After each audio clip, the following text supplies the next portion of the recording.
Hola a todos, gracias por acompañarnos en el Día UNAL, un espacio que nos permite entregar información de los hechos más destacados de la Universidad Nacional de Colombia. La crisis generada por la llegada de la pandemia ha traído enormes retos a la sociedad, aún más en regiones apartadas de la geografía colombiana, en donde el acceso a los servicios de salud y a la información es aún más limitada. Un claro ejemplo de esta situación es la Amazonía colombiana, donde por sus características y condiciones pocas personas se dieron cuenta de la llegada de la pandemia y por lo mismo informar acerca del coronavirus, de las formas de contagio y de las formas de protección, pues no fue una tarea sencilla. Con el fin de orientar a la población de esta parte del país frente al manejo de la crisis sanitaria, la Universidad Nacional de Colombia, sede Amazonía, y la ONG Sinergias crearon El Canto de Tucán, un programa radial y un curso de extensión que buscaba generar pedagogía sobre los aspectos relacionados con el COVID-19. Para conocer más sobre esta iniciativa, hablaremos con la profesora Dani Maecha, profesora de la sede Amazonía. Bienvenida, profesora. Buenos días. Pues realmente, eh, si bien el programa nace en ese momento con Sinergias, que es una ONG que también trabaja en salud en la Amazonía, y lo que busca pues inicialmente es tratar de atender una situación de la cual no teníamos ninguna experiencia previa, ni siquiera, digamos, en temas sanitarios, porque no alcanzaron a darnos las indicaciones suficientes ni a ilustrar sobre todo a la población rural de lo que se nos venía encima con la llegada de la pandemia del COVID-19. Y en esa medida, viendo que esto empezó a generar, digamos, estragos en la población y que no podía responder el sistema en términos de los servicios sanitarios, y que la población indígena pues empezaba a presentar complicaciones. Con estos colegas empezamos a pensar en la posibilidad de llegar más lejos. Entonces empezamos, vamos a hacer tal vez un curso reuniendo muy poca gente y luego que ellos vayan a las comunidades. Y luego empezó a cerrarse todas las posibilidades de comunicación, de movilidad. Entonces dijimos, no tenemos otra posibilidad que los radios. Años atrás nosotros utilizábamos los radios para comunicarnos, entonces exploramos esa posibilidad y ya no había radios en muchas partes. Entonces nos juntamos y creamos esta posibilidad de hacer este programa y buscamos unos socios, pues porque ninguno teníamos ni idea de cómo hacer radio, y en segundo lugar necesitábamos unos socios financieros y que nos apoyaron, por supuesto, también en todo el tema técnico, que fueron Amazon Team Conservation y también la emisora Fantástica, que se unió a esto, y las comunidades que fueron consultadas y partícipes directas, y particularmente, además de las locales, la Organización de Pueblos Indígenas de Colombia, la OPIAC. Entonces así nace esta iniciativa del Canto del Tucán, que lo lanzamos realmente inicialmente como un curso de extensión que se fue realizando a través de sesiones de radio. Ese nombre también lo escogimos poniéndole a la gente, decirle, bueno, ¿cómo le vamos a poner a este programa? Entonces abrimos un chat y empezamos a dar nombres, no, que pongámosle, por ejemplo, mono aullador, no, ese mono aullador nos llamaba, nos decía, no, eso es un animal de mal agüero, entonces pongámosle tal otro. Hasta que dijeron, no, ¿por qué no el canto del tucán? Porque el tucán es un animal, es un ave que augura pues buenas cosas, ¿sí? Que avisa también de lo que va a pasar. Entonces es un canto además tranquilo, sereno, y así fue que lo escogimos. Eso fue con un abuelo curripaco que nos contó y nos dijo, bueno, vamos a ponerle el canto de tucán, y así nació el canto del tucán. Profesora Dani, cuéntenos en qué momento se toma la decisión de que el curso de extensión se convirtiera también en un programa radial y cómo fue hacer radio para ustedes desde la academia. Bueno, nosotros inicialmente, para contarles en detalle, lo que empezamos fue a hacer, apoyar mensajes que se estaban mandando por internet, por los chats, por teléfono. Y vimos que tenía un impacto, pero que era pues que no todo el mundo tenía acceso a esto. Entonces empezamos a pensar, y esto fue iniciando la pandemia en abril. apoyando el trabajo de sinergias. Y luego ya nos dimos cuenta pues, de que esto no era suficiente y que se requería algo más y empezamos a plantar el curso más o menos a mitad de mayo y ya pudimos empezarlo en junio, logrando pues esta articulación y consultando con toda la gente. ¿Por qué? Porque una parte del curso era realmente hacer una prevención, una mitigación de cómo atender el COVID, pero otra parte del curso era también promover que la gente pudiera conocer las experiencias que tenía en cada lugar y cómo habían afrontado el manejo de la pandemia, un poco una especie de formación horizontal a través de la radio, que fue realmente una parte súper importante. Y para hacer esa parte requeríamos contar con los testimonios de las personas, de la gente. Entonces, en principio, pues no nos podíamos ni salir de la casa porque pues ustedes saben que nosotros llegamos a tener, digamos, 600 personas en Leticia durante una semana, varios días. Eso fue gravísimo. Entonces, todo lo hicimos por teléfono en principio y luego cuando llegó una apertura, entonces salíamos a hacer entrevistas a diferentes lados, contactábamos a la gente y nos encontrábamos para poder recopilar testimonios e ir alimentando el programa, el primero que se emitió en Leticia.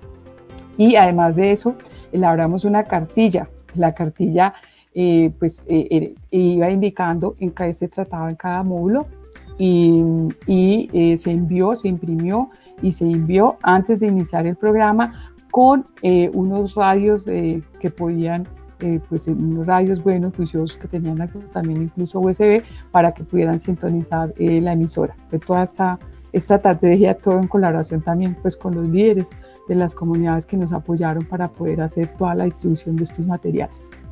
Profesora Dani, en el canto del Tucán hay una apuesta clara frente a la construcción del mensaje de la mano de la sociedad. Entonces cuéntenos cómo fue llegarle a una población tan diversa con un mensaje complejo como el de las medidas que se debe tener para prevenir esta enfermedad y la transmisión del virus. ¿Cómo fue la construcción de esos mensajes? Bueno, mira, lo primero que uno hace cuando tiene un acercamiento intercultural es aprender a conocer el mensaje que va a llevar a un lenguaje claro para la gente.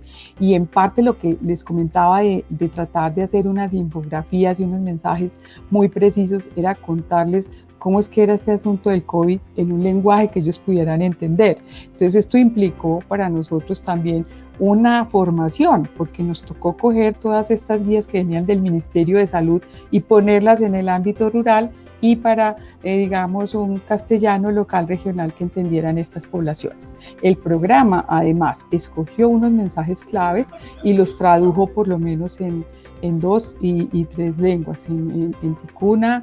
Tuvimos también algunos mensajes en huitoto, en varios dialectos, y también tuvimos unos mensajes en, otra lengua aparte del ticuna, también lo hicimos en yucuna y en macuna. O sea, tratamos de involucrar mensajes claves que llegaran directamente a la población sin ningún reparo sobre este tema. Lo más importante para mí fue lograr entender que lo importante de este asunto era que el mensaje llegara y que pudiéramos colaborar de la mejor manera. Cuando esto se logró, todo el mundo apoyó y eso fue fluyendo. O sea, la gente nos daba su tiempo, nos daba sus testimonios, los recogía, nos mandaban las fotos, nos mandaban lo que hacían y el programa, digamos, tenía material, que era lo que necesitábamos. Entonces eso fue buenísimo, los testimonios eran muy importantes y la gente también, luego lo supimos, obviamente no en ese momento no llegaba todo, estaban muy contentos, o sea, tenía una audiencia importante de la población a la que queríamos llegar en la medida en que se hablaba mucho de cosas que daban miedo, que daban temor, pero no se les proponían soluciones que ellos tuvieran a la mano.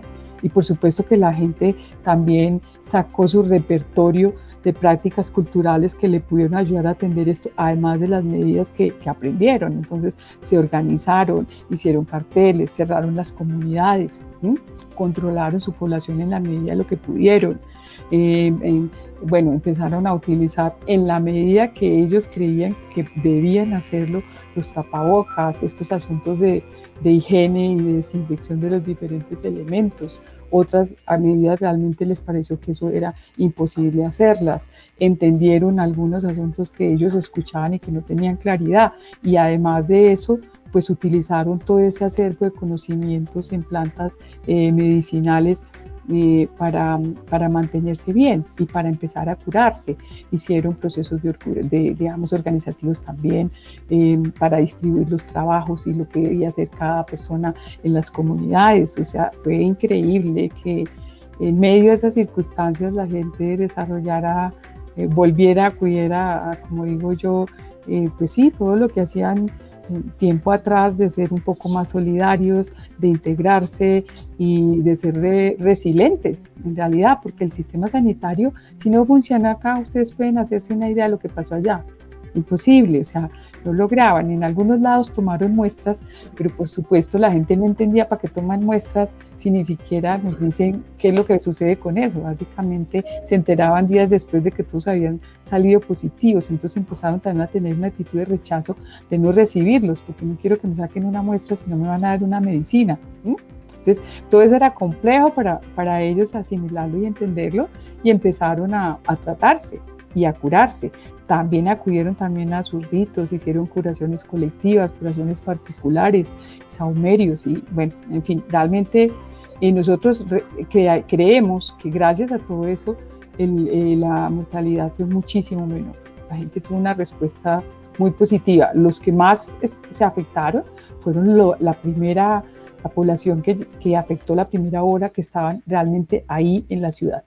Ahí sí fue muy difícil, fue inmediato, o sea, en la parte de la frontera, los barrios que estaban cerca de la frontera, cerca del Brasil, esa población fue súper afectada, porque ellos se infectaron y inmediatamente estalló toda la epidemia y fue imposible atenderlos. Profesora Dani, cuéntenos cuál fue el alcance del canto del tucán, ¿hasta dónde llegó este programa? Bueno, inicialmente lo hicimos ahí en Leticia, pero posteriormente con Sinergias y ACT el programa fue al Putumayo con Radio Guaira, y después también fue a una emisora en el Caquetá el año pasado. Y este año pues hicimos unos programas aquí para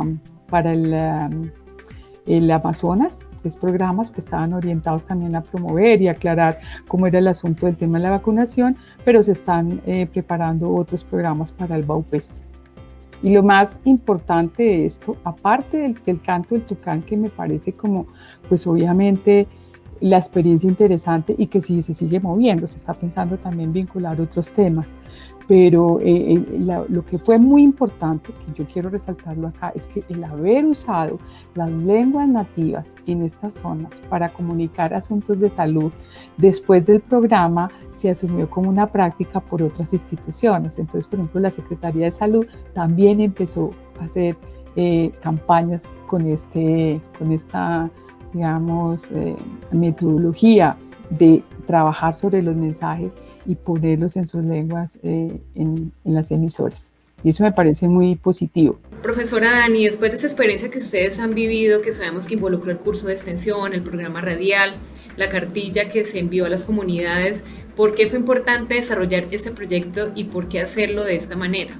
Porque nosotros creemos que la radio en esas zonas sigue siendo un elemento desaprovechado, como nos dimos cuenta, porque es un medio ágil, es un medio que la gente todavía utiliza muchísimo, y pues nos parecía súper importante, por un lado, pues probar que eso se podría hacer como efectivamente sucedió, porque llega a todos lados. Mientras nosotros no rompamos esa brecha digital tan enorme que tenemos hasta para dar nuestras clases desde allá, pues la radio sigue siendo un elemento clave en los procesos de formación, y la gente lo sabe. O sea, durante muchos años, como le digo yo, todo el servicio de salud funcionó a través de las radios convencionales, estas de RPT, me copia, claro, yo trabajé también en las áreas rurales, y esa era la comunicación, y así seguíamos instrucciones, y así, si había una emergencia, llamábamos a salud y atendíamos y escuchábamos algo. Era muy importante. Yo creo que es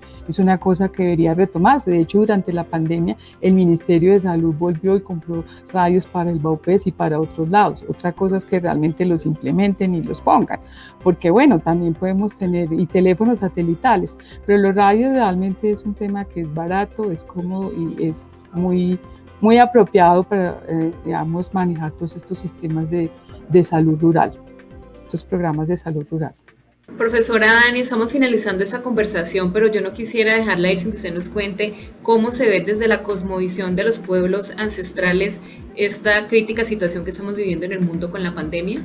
Bueno, mira, el año pasado cuando nosotros empezamos a indagar eso, lo que nos dimos cuenta es que para la gente en su cosmovisión, esto que nos está sucediendo pues ya había sido anunciado, ya había sido profetizado, si se quiere decir. Y básicamente lo que dicen es que sí hay un desequilibrio entre lo que usamos y lo que no devolvemos. En todas estas cosmologías hay un punto clave y esas reciprocidades entre lo que va y viene, entre todos los seres que habitan los diferentes niveles del mundo o partes del cosmos, ¿no? Hay gente que son 3 mundos, para otros son más mundos, y estos seres pues tienen, esas existencias son humanas, pero también son existencias no humanas, ¿sí? Y buena parte de los equilibrios que hay que mantener y para los cuales se hacen las curaciones y todos estos rituales es para promover que exista esa armonía, que no haya un desorden tal que se genere lo que estamos viviendo. Entonces yo creo que básicamente la gente tiene claro que hay un desborde en el aprovechamiento de muchos recursos que no se logran compensar. ¿Sí? Y ellos de muchas maneras siempre están hablando de esto, ¿no? Este es ese tema, y lo que nos ha pasado pues finalmente también es como en las mismas teorías de sustancias que ellos proponen, o sea, la tarea de los humanos también es distanciarse de contagiarse de sustancias no humanas que puedan ser dañinas. Si eso sucede, pues nos vemos afectados, ¿sí? Y exactamente es lo que nos está pasando. Sin muchas palabras ni tecnicismos científicos, eso es lo que sucede con el COVID. Entonces, eso es lo que ellos dicen. Profesora Dani, una última pregunta. ¿Hasta cuándo tendremos el canto del tucán? Nosotros en este momento estamos buscando en este momento una financiación, pero digamos que el propósito es que esto siga y que involucre otras posibilidades y temas que nos parecen necesarios.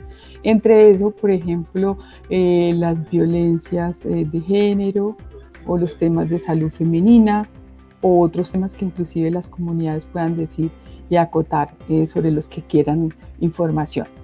Pero por supuesto, pues esto es un equipo gigante, esto no es solamente la nacional, y es un trabajo que implica bastante tiempo y compromiso. Entonces, nos toca combinar todo eso con nuestros años, nuestros tiempos de los calendarios académicos y todo esto para poder echar a andar eso de mejor manera, y necesitamos siempre socios como digamos la gente de Sinergia, que es un equipo inmenso que trabaja con temas de salud. Sin esto, para nosotros realmente sería muy difícil mantener una iniciativa como esta.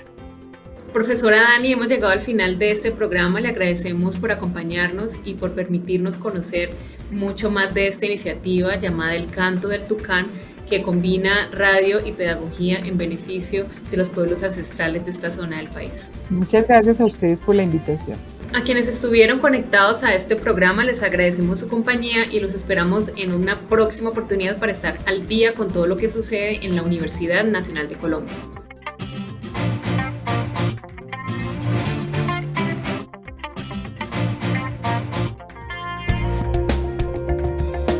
Universidad Nacional de Colombia, proyecto cultural, científico y colectivo de Nación.